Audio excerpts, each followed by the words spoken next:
नमस्कार साथियों, this is अनुज और आप देख रहे हैं आपका अपना YouTube channel AK Patel sir. पिछली क्लास में हम सभी लोगों ने साइंस के क्वेश्चंस की एक सीरीज स्टार्ट की थी और आज फिर हम वही क्वेश्चंस की एक सीरीज स्टार्ट को हम कंटिन्यू कर रहे हैं, जिसमें से आज हमारी क्लास दूसरी है।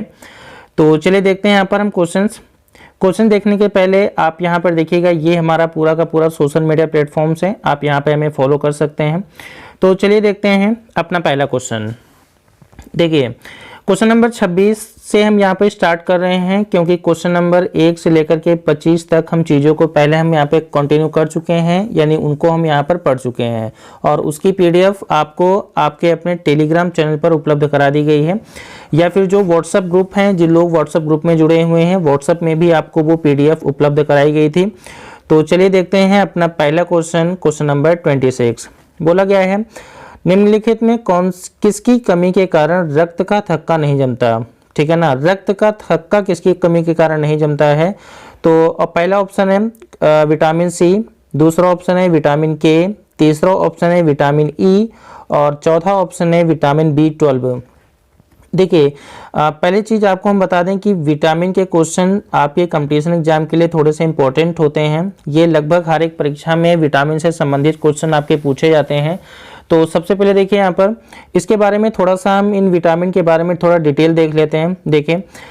देखिए इसका जो सही आंसर होगा वो होगा यहाँ पर विटामिन के होगा। अब विटामिन के बारे में थोड़ा सा हम देख लेते हैं। यहाँ पर देखिए विटामिन के का जो रासायनिक नाम होता है फिलोक्विनोन होता है, जो कि आपका थोड़ा सा इंपॉर्टेंट है, ये पूछा जाता है।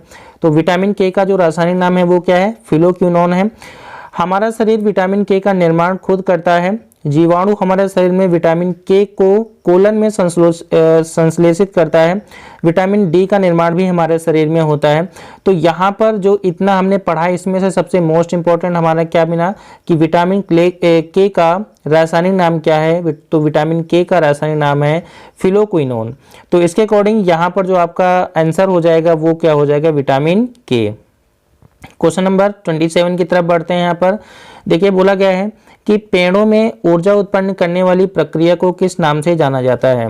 देखिए यहाँ पर बोला गया अवशोषण, अवकरण, प्रकाश संश्लेषण और वाष्पीकरण। इन 4 नामों से यहाँ पर बोला गया है। देखिए तो अवशोषण होगा नहीं, क्योंकि अवशोषण में किसी भी चीज को अवशोषित होता है। वाष्पीकरण होगा नहीं, क्योंकि वाष्पीकरण में वाष्प बनती है। तो देखो पेड़ों से ऊर्जा प्राप्त करने की प्रक्रिया को हम क्या कहते हैं, प्रकाश संश्लेषण कहते हैं। क्या कहते हैं, इसका सही आंसर प्रकाश संश्लेषण हो जाएगा। अब आइए देखते हैं प्रकाश संश्लेषण के बारे में थोड़ा सा देख लेते हैं। प्रकाश संश्लेषण क्या है, देखिएगा पौधों में जल, प्रकाश, पर्णहरित और कार्बन डाइऑक्साइड की उपस्थिति में कार्बोहाइड्रेट के निर्माण की प्रक्रिया को हम क्या कहते हैं, प्रकाश संश्लेषण कहते हैं। इससे पौधा भोजन तैयार करता है और ऊर्जा प्राप्त करता है। देखिए यहाँ पर ये चीज बहुत ज्यादा पूछी जाती है कि पौधे अपना भोजन किससे मिलकर बनाते हैं। तो पौधे अपना भोजन किससे मिलकर बनाते हैं, जल होना चाहिए, प्रकाश होना चाहिए, पर्णहरित होना चाहिए और कार्बन डाइऑक्साइड होना चाहिए। ठीक है, कार्बन डाइऑक्साइड तो एक गैस है जो पौधे वातावरण से लेते हैं। पर्णहरित क्या होता है, पर्णहरित एक पिगमेंट होता है जो ग्रीन कलर का होता है। इस पर्णहरित के कारण ही पेड़ों की पत्तियां जो होती हैं वो हमें हरी दिखाई देती हैं। ठीक है ना, ये पत्तियों में होता है। प्रकाश जो हमारा नेचर से प्राप्त करता है और जल हमारा जो है पृथ्वी से प्राप्त होता है पौधों को। तो ये जो चारों चीजें जब मिलती हैं हमारे पौधे को, तब वो आपका प्रकाश, जल, पर्णहरित और कार्बन डाइऑक्साइड के साथ मिलकर के वो अपना भोजन बनाता है और साथ में ऊर्जा भी तैयार होती है। ठीक है ना, जो पौधे के लिए काफी इंपॉर्टेंट रोल प्ले करती है उसे जीवित रहने के लिए। ठीक है, तो यहाँ पर हमें कई सारे क्वेश्चंस पता चले। पहला क्वेश्चन हमारे क्या पता चला कि पेड़ों में ऊर्जा उत्पन्न की प्रक्रिया को हम क्या कहते हैं, हमारा ऑप्शन है प्रकाश संश्लेषण। दूसरी चीज हमारी क्या है कि प्रकाश संश्लेषण प्रक्रिया होने के लिए कौन कौन सी चीजों की आवश्यकता होती है। तो पहली चीज होती है हमारी जल, दूसरी चीज होती है हमारा प्रकाश, तीसरी चीज होती है हमारा पर्णहरित और चौथी चीज हमारी होती है कार्बन डाइऑक्साइड। पर्णहरित या क्लोरोफिल इसको भी कहते हैं, पर्णहरित को ही क्लोरोफिल कहते हैं। तो इतने क्वेश्चन यहाँ पे क्लियर हो रहे हैं। चलिए बढ़ते हैं अपने अगले क्वेश्चन यानी क्वेश्चन नंबर 28 की तरफ।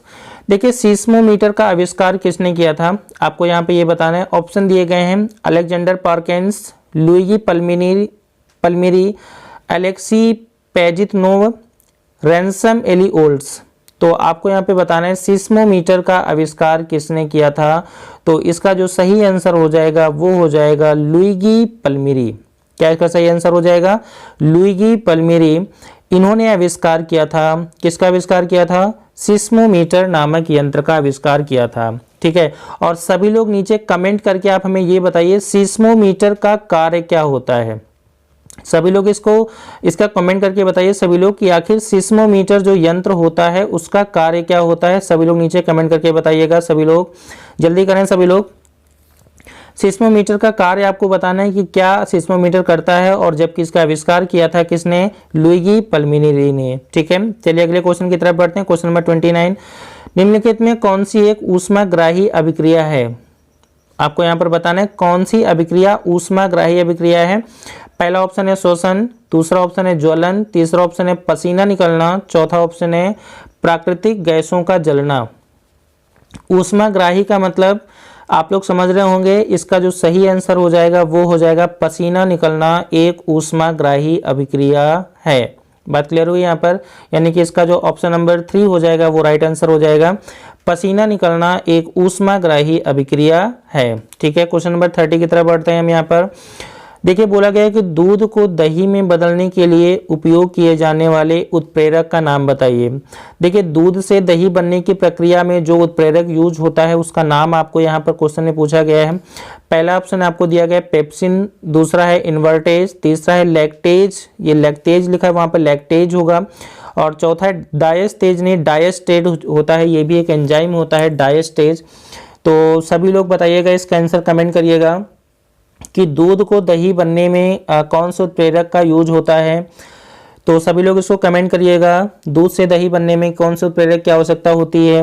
तो आपको यहाँ पर इसका सही आंसर आपको हमने हाईलाइट कर दिया ऑलरेडी, दूध से दही बनने के लिए लैक्टेज नामक उत्प्रेरक की आवश्यकता होती है। ठीक है, दूध और दही की अगर कहीं बात होती है तो लगभग इसमें लैक्टेज, लैक्टोजन, लैक्टिक एसिड, मतलब ये सारी चीज़ें लैक्टिस से रिलेटेड जो भी चीज़ें होती हैं वही लगभग सही होती हैं। ठीक है ना, चलिए अगला क्वेश्चन बढ़ते हैं। मानव शरीर में कुल कितनी हड्डियां हैं? पहला ऑप्शन है 206, 103, 309, 412। ये बहुत सिंपल सा क्वेश्चन है, कक्षा 6 से विद्यार्थियों को भी पता होगा कि मानव शरीर में कुल कितनी हड्डियां होती हैं। तो सभी लोग कमेंट करिएगा इसका आंसर, जल्दी से कमेंट करें। देखिए इसका जो सही आंसर हो जाएगा वो हो जाएगा 206। तो मानव शरीर में कुल कितनी हड्डियां होती हैं? 206 हड्डियां होती हैं। ठीक है, अब हड्डियों के बारे में थोड़ा सा हम विश्लेषण कर लेते हैं अगली स्लाइड में। देखो बोला लिखा गया है यहाँ पे मनुष्य के शरीर में कुल 206 हड्डियां होती हैं, यानी कि जो वयस्क मनुष्य होता है उसके शरीर में कितनी हड्डियां होती हैं? 206 हड्डियां होती हैं। परंतु बाल्यावस्था में कुल कितनी हड्डियां होती हैं? 208 हड्डियां होती हैं। ये भी कई बार पूछा गया परीक्षा में, क्लियर है यहाँ पर। और जबकि देखो जांग की हड्डी फीमर, जिसका नाम क्या होता है? फीमर, यानी जांग की हड्डी को हम क्या कहते हैं? फीमर कहते हैं। वो शरीर की सबसे बड़ी हड्डी होती है। तो ये भी क्वेश्चन पूछा जाता है कि शरीर की सबसे बड़ी हड्डी कौन सी है, तो उसका आंसर हो जाएगा फीमर हो जाएगा। अगला देखिए यहाँ पर लिखा है कान की हड्डी, इसको कहते हैं स्टेप्स, शरीर की सबसे छोटी हड्डी है। तो देखो ये भी पूछा जाता है कान में सबसे छोटी हड्डी कौन सी है, सबसे छोटी हड्डी का नाम बताइए, वो उसका नाम होता है स्टेप्स।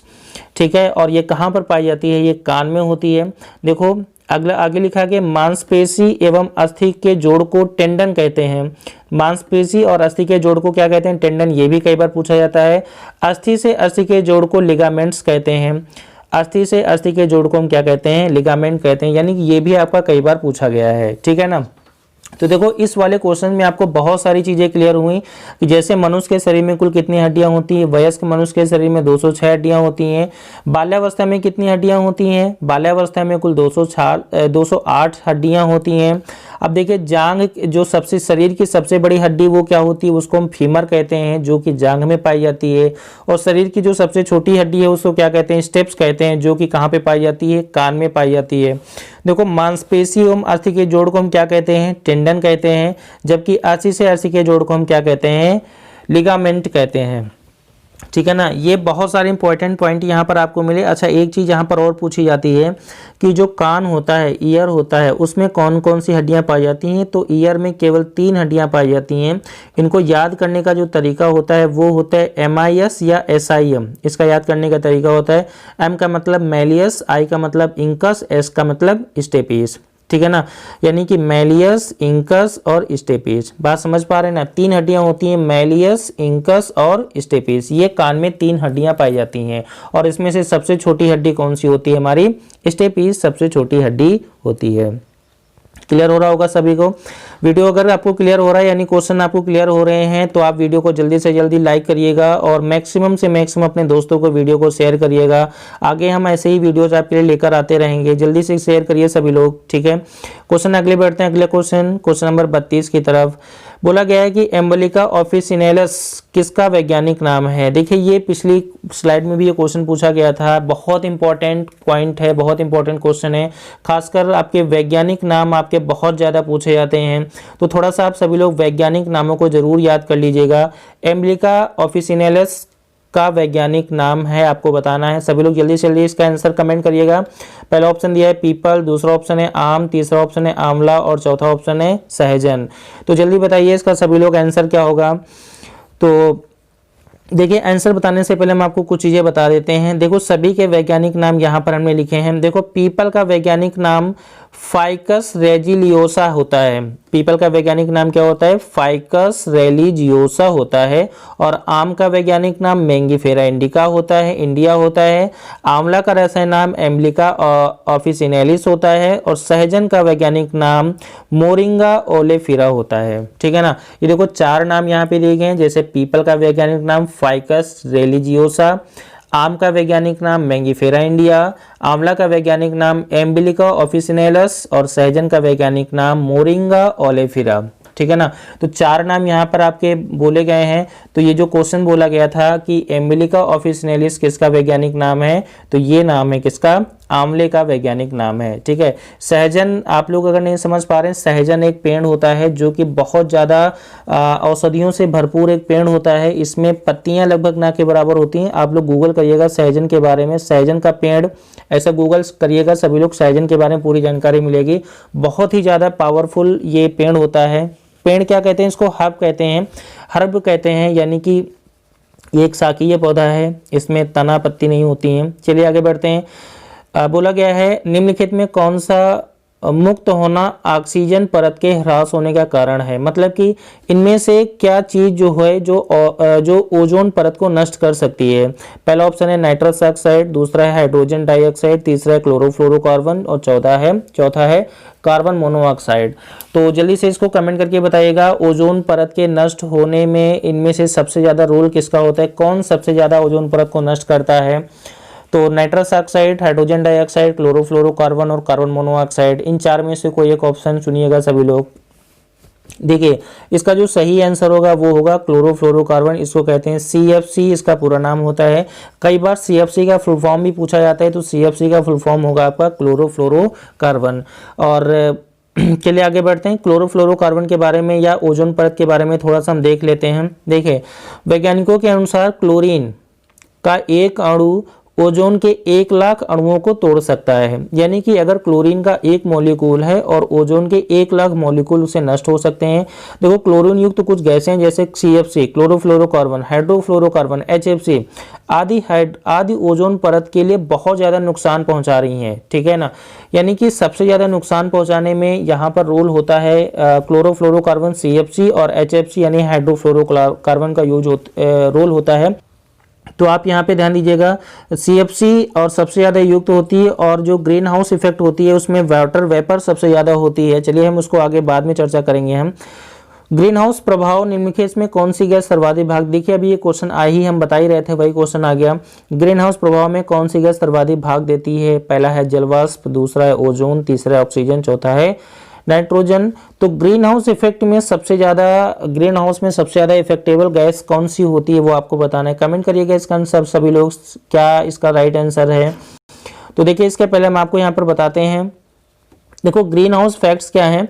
ग्रीन हाउस प्रभाव वायुमंडल के पार्थिव विकिरण की अपारगमता बढ़ जाती है, जिससे वातावरण का तापमान बढ़ जाता है। देखो ग्रीन हाउस में क्या होता है कि सूर्य से जो भी किरणें आती हैं वो पृथ्वी की सतह से टकराकर तुरंत वापस चली जाती हैं, जिससे पृथ्वी का टेम्परेचर बढ़ जाता है। इसे सबसे ज्यादा उत्तरदायी गैस कौन सी है? कार्बन डाइऑक्साइड है, कार्बन मोनोऑक्साइड, मेथेन है, क्लोरोफ्लोरोकार्बन है, जिसमें हाइड्रोफ्लोरोकार्बन आदि हैं। लेकिन इसमें से जलवाष्प जो है ग्रीन हाउस में जलवाष्प का भाग सर्वाधिक होता है। क्योंकि जलवाष्प की वजह से ही सबसे ज़्यादा जो जैसे मान लिया कि ये पृथ्वी है, वहाँ से सूर्य की किरण है वो तुरंत ऐसे रिफ्लेक्ट हो जाती हैं, ठीक है ना। उसमें सबसे ज़्यादा रोल जलवाष्प का होता है, इसीलिए कहा जाता है कि सभी लोग कम ज़्यादा से ज़्यादा पेड़ लगाइए, और ये सारी चीज़ें कही जाती हैं जिससे जलवाष्प वगैरह सभी अवशोषित हो जाती हैं। ये जो हानिकारक गैसें होती हैं ये सब अवशोषित हो जाती हैं और वायुमंडल की उससे सुरक्षा होती है, ठीक है। जो इसका सही आंसर हो जाएगा हमारा कौन सा, पानी की वाष्प। चलिए अगला क्वेश्चन बढ़ते हैं। क्वेश्चन में बोला गया है कि संवेग परिवर्तन की दर क्या कहती है। संवेग परिवर्तन की दर क्या है? पहला ऑप्शन है क्षेत्रफल, दूसरा है दबाव, तीसरा है बल, चौथा है वेग। तो सभी लोग इसका आंसर बताएगा। संवेग परिवर्तन की दर क्या है, संवेग परिवर्तन की दर क्या है, सभी लोग बताइएगा इसका राइट आंसर। देखिए हम बता देते हैं, इसका जो राइट आंसर हो जाएगा वो बल हो जाएगा। देखिए यहाँ पर m द्रव्यमान की मान लिया कोई एक वस्तु है जिसका वेग v है, तो उस वस्तु का जो संवेग होगा वो होगा p बराबर mv, p बराबर mv, ठीक है ना। तो संवेग में परिवर्तन की दर क्या कहते हैं? देखिए मान लेते हैं एकांक समय परिवर्तन हो रहा है तो p अपॉन टी बराबर mv अपॉन टी, इसको ma कहते हैं, यानी कि ये हमारा क्या होता है, बल होता है। जहां पर देखो दिया गया p हमारा संवेग है, t हमारा टाइम है, v हमारा वेग है और a यहाँ पर जो दिया गया वो हमारा त्वरण है और m यहाँ पर हमारा क्या होता है, द्रव्यमान होता है, ठीक है ना। बल का मतलब इसको हम इंग्लिश में F कहते हैं, फोर्स से इसको डिनोट करते हैं, ठीक है। तो इसका जो सही आंसर हो जाएगा वो हमारा क्या हो जाएगा, बल राइट आंसर हो जाएगा। क्वेश्चन नंबर 36 देखिएगा, निम्नलिखित में कौन सा हीमोफीलिया का लक्षण है? हीमोफीलिया किसकी वजह से होती, हीमोफीलिया का लक्षण कौन सा है? देखो रतौंधी है, रक्त का थक्का न जमना, रिकेट और हीमोग्लोबिन की अल्पता। रिकेट तो ये होता है जिसमें हड्डियां आपकी टेढ़ी हो जाती हैं, ठीक है ना, ये विटामिन डी की कमी से होता है। और रतौंधी क्या होता है? रतौंधी हमारी विटामिन ए की कमी से होता है, यहाँ पे रात में सही से दिखाई नहीं देता। हीमोग्लोबिन की अल्पता का मतलब ये होता है कि ब्लड में हीमोग्लोबिन बहुत कम मात्रा में होता है। रक्त का थक्का न जमना का मतलब ये होता है कि देखिए अभी पहला क्वेश्चन ही हमने किया था, रक्त का थक्का न जमना किस विटामिन की कमी से होता है, तो वहां पर आपको इसका आंसर बताया गया था। तो हीमोफीलिया का जो लक्षण होता है वो क्या होता है, रक्त का थक्का न जमना, ठीक है ना। हीमोफीलिया में रक्त का थक्का नहीं जमता है और ये एक जेनेटिक बीमारी होती है, यानी कि एक आनुवंशिक बीमारी होती है हीमोफीलिया। देखो बोला गया है हीमोफीलिया मनुष्य में होने वाला एक आनुवंशिक रोग है। इस रोग में व्यक्ति में चोट लगने पर आधा घंटे से 24 घंटे तक रक्त का थक्का नहीं जमता है और खून लगातार बहता है। अगर रक्त का थक्का ही नहीं जमेगा, ब्लड क्लॉटिंग ही मतलब कि वहाँ पे क्लॉटिंग ही नहीं होगी तो आपका खून बहना बंद नहीं होता है। तो ये जेनेटिक बीमारी है, ये आपको यहाँ पर लिखा गया जेनेटिक बीमारी, रक्त का थक्का नहीं जमता और ये विटामिन के की कमी से भी होता है। पहली स्लाइड में आपको ये चीज़ बताई गई थी। अगला क्वेश्चन है, पक्षियों के द्वारा होने वाले परागण की प्रक्रिया को किस नाम से जाना जाता है? देखो परागण का मतलब ये होता है पौधों का निषेचन की प्रक्रिया परागण होती है हमारी, ठीक है ना। फूलों के निषेचन की प्रक्रिया ही परागण होती है। तो अगर आपसे बोला गया पक्षियों के द्वारा अगर परागण होता है उसको किस नाम से जाना जाता है? पहला ऑप्शन है हाइड्रोफोली, दूसरा है एंटीमोफिली, तीसरा है एम्ब्रियोफिली और चौथा है ऑर्निथोफिली। तो इसका आंसर सभी लोग नीचे कमेंट करिएगा कि अगर पक्षियों के द्वारा परागण होता है तो किस नाम से जाना जाता है। देखो यहाँ पे कई चीज़ आती हैं कि अगर परागण हमारा बर्ड्स के द्वारा होता है तो उसको किस नाम से जाना जाएगा, अगर परागण हमारा वाटर के द्वारा होता है तो उसको किस नाम से जाना जाएगा, अगर परागण हमारा इंसेक्ट्स के माध्यम से होता है यानी कीड़े मकोड़ों के द्वारा होता है तो उसको किस नाम से जाना जाएगा। तो ऐसे अगर परागण हमारा वायु के माध्यम यानी एयर के द्वारा माध्यम होता है तो उसको किस नाम से जाना जाएगा। तो ये परागण के कई सारे प्रोसेस होते हैं जिसमें से निषेचन होता है फूलों का, और फूलों का जब निषेचन होता है तभी फल लगते हैं। तो सेम कंडीशन में बताना है कि अगर पक्षियों के द्वारा इसमें परागण की प्रक्रिया होती है उसे किस नाम से जाना जाता है। देखिए हम पहले इसके हम आगे थोड़ा सा डिटेल देख लेते हैं फिर हम ऑप्शन की तरफ आते हैं। देखिए तो पक्षियों के द्वारा अगर परागण होगा तो उसे ऑर्निथोफिली कहा जाएगा, अगर पानी के द्वारा परागण होगा तो उसे हाइड्रोफिली कहा जाएगा, अगर कीटों के द्वारा परागण होगा तो एंटोमोफिली कहा जाएगा, अगर मधुमक्खी के द्वारा परागण होगा तो एम्ब्रियोफिली कहा जाता है, ठीक है ना। देखो चार चीजें हमने यहाँ पर आपको डिनोट की हैं, फिर से एक बार रिपीट करें। पक्षियों के द्वारा परागण को ऑर्निथोफिली कहेंगे, पानी के द्वारा परागण को हाइड्रोफिली कहेंगे, कीटों के द्वारा परागण को एंटीमोफिली कहेंगे और मधुमक्खी के द्वारा परागण को क्या कहेंगे, एम्ब्रियोफिली कहेंगे। तो यहाँ पर क्वेश्चन बोला गया था कि पक्षियों के द्वारा परागण हो रहा है तो यहाँ पर क्या कहते हैं, ऑर्निथोफिली कहते हैं। इस परागण की इस प्रक्रिया को क्या कहेंगे हम, ऑर्निथोफिली के नाम से जानेंगे, ठीक है ना। तो आप जो है इन सारी चीज़ों को जो हम साथ साथ में बताते जा रहे हैं इनको बहुत ध्यान से सुनते रहिएगा, या फिर आप कम से कम 1 से 2 बार अगर आप वीडियो को देख लेते हैं तो आपको ये चीज़ें आपकी ऑटोमेटिक क्लियर हो जाती हैं। कोई बहुत बड़ी रॉकेट साइंस नहीं है कि जो चीज़ें आपको क्लियर नहीं है। और ख़ासकर ये समस्या जो मैथ्स स्टूडेंट्स होते हैं जिन्होंने इंटर में मैथ या BSc में मैथ पढ़ी होती है तो उनको ये चीज़ें बहुत कठिन लगती हैं। उनको तो ये लगता है कि नाम ही हमारे बहुत कठिन है, लेकिन इतना परेशान मत होइए, ये कोई बहुत बड़ा फोबिया नहीं है। बायोलॉजी के जो नाम होते हैं बहुत आसान से हैं, ठीक है ना। तो ये यहाँ पर हो गया। चलिए अगले क्वेश्चन की तरफ बढ़ते हैं। क्वेश्चन नंबर 38 बोला गया कि मकड़ियाँ किस प्रजाति के अंतर्गत आती हैं। देखो बोला गया मोलस्का, एनिलिडा, निडेरिया और आर्थ्रोपोडा, 4 ऑप्शन दिए गए हैं। तो सभी लोग इसका आंसर कमेंट करिएगा। मकड़ियाँ जो होती हैं वो किस प्रजाति के अंतर्गत आती हैं, बताइए सभी लोग। मकड़ियाँ जो हमारी होती हैं वो किस प्रजाति के अंतर्गत आती हैं, सभी लोग इसका आंसर कमेंट करिएगा। तो देखिए यहाँ पर आपको बता दें कि जो मकड़ियाँ होती हैं वो संघ आर्थ्रोपोडा के अंतर्गत आती हैं। किस में आती हैं, आर्थ्रोपोडा में। देखिए इसमें कौन कौन आता है, जैसे केकड़ा आ जाता है, मछली आ जाती है और घेंघा आ जाता है, सॉरी घेंघा नहीं आता है, मछलियाँ होती है और मकड़ियाँ भी आ जाती हैं इसी में। तो ये सब जो है संघ आर्थ्रोपोडा में ही आ जाते हैं, ठीक है। अगला क्वेश्चन क्या है, निम्नलिखित में से किसका घनत्व सर्वाधिक होता है। क्वेश्चन दिया पहला है पानी, बर्फ, एथिलीन और एसीटोन, किसका घनत्व यानी डेंसिटी सबसे ज़्यादा होती है। तो इसका राइट आंसर बताइएगा सभी लोग। देखिए सभी लोग इसका आंसर कमेंट करिए, इसका जो सही आंसर होगा वो कौन सा होगा कि यहाँ पर घनत्व जो है सर्वाधिक किसका होगा। तो देखिए यहाँ पर आपको बता दें कि इसका जो सबसे ज़्यादा घनत्व होता है वो किसका होता है, पानी का सबसे ज़्यादा घनत्व होगा। अगला क्वेश्चन देखिए, ऑक्सीकरण की अभिक्रिया में क्या होता है। ऑक्सीडेशन जो होता है, एक ऑक्सीकरण होता है, एक अवकरण होता है। तो ऑक्सीडेशन की प्रक्रिया में क्या होता है, तो पहला ऑप्शन बोला गया प्रोटॉन खोते हैं, दूसरा इलेक्ट्रॉन खोते हैं, तीसरा न्यूट्रॉन खोते हैं और चौथा इलेक्ट्रॉन प्राप्त होते हैं। तो ऑक्सीकरण की प्रक्रिया बताइए सभी लोग। जिन लोगों ने इंटर में केमिस्ट्री को ध्यान से पढ़ा होगा तो वहाँ पे ऑक्सीकरण और अवकरण की प्रक्रिया पढ़ाई जाती है। तो ऑक्सीकरण में क्या होता है बताइए सभी लोग, कमेंट करिए इसका आंसर क्या होगा। जब तक हम आपको यहाँ पर आगे बताते हैं। देखो ऑक्सीकरण में क्या होता है, ऑक्सीकरण में इलेक्ट्रॉन का त्याग होता है और धनावेश का बढ़ता है। ऑक्सीकरण में क्या होता है, इलेक्ट्रॉन खत्म किए जाते हैं और उसमें पॉजिटिव आवेश बढ़ता है, इसी प्रक्रिया को ऑक्सीकरण कहते हैं। तो ऑक्सीकरण में क्या होता है, इलेक्ट्रॉन खोते हैं यानी इलेक्ट्रॉन का लॉस होता है, क्योंकि इलेक्ट्रॉन निगेटिव होता है तो उसका लॉस होता है और जो है पॉजिटिव एनर्जी का वहाँ पर क्या होता है, यानी पॉजिटिविटी वहाँ पर क्या होती है, बढ़ती है, ठीक है ना। तो चलिए अगले क्वेश्चन की तरफ बढ़ते हैं। तो आज की क्लास में हम इतने ही क्वेश्चन यहाँ पे रखते हैं, यानी कि आज हमारे क्वेश्चन नंबर 40 तक कंप्लीट हो गए। अगली क्लास हमारी क्वेश्चन नंबर 41 41 से स्टार्ट होगी, ठीक है ना। तो सभी लोग जो है वीडियो अगर आपको अच्छा लग रहा है, वीडियो में अगर अच्छा लग रहा है सभी को तो वीडियो को लाइक करिएगा, कमेंट करिएगा, शेयर करिएगा सभी लोग, ठीक है ना।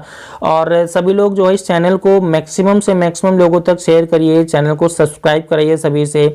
हम आपको ये सारे वीडियोज ये रेगुलर देते रहते हैं। अब इस समय तो रेगुलर आपको डेली का डेली वीडियो आ रहा है, एक दिन मैथ्स की वीडियो आ रही है, एक दिन साइंस का वीडियो आ रहा है।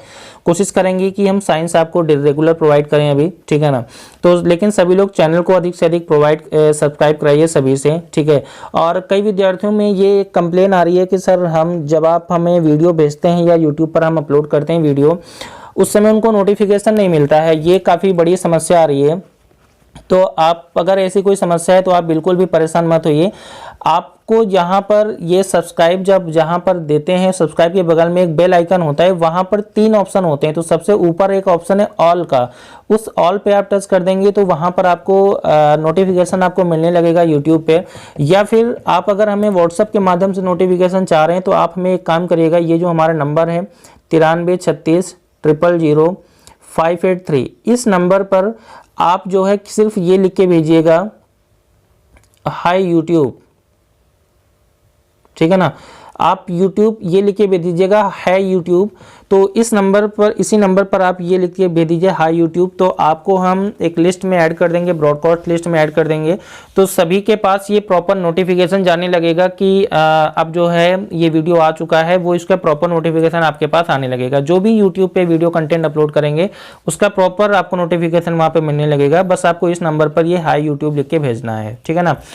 तो चलिए आज की क्लास में इतना रखते हैं, मिलते हैं अगली क्लास में। तब तक के लिए all the best, thank you.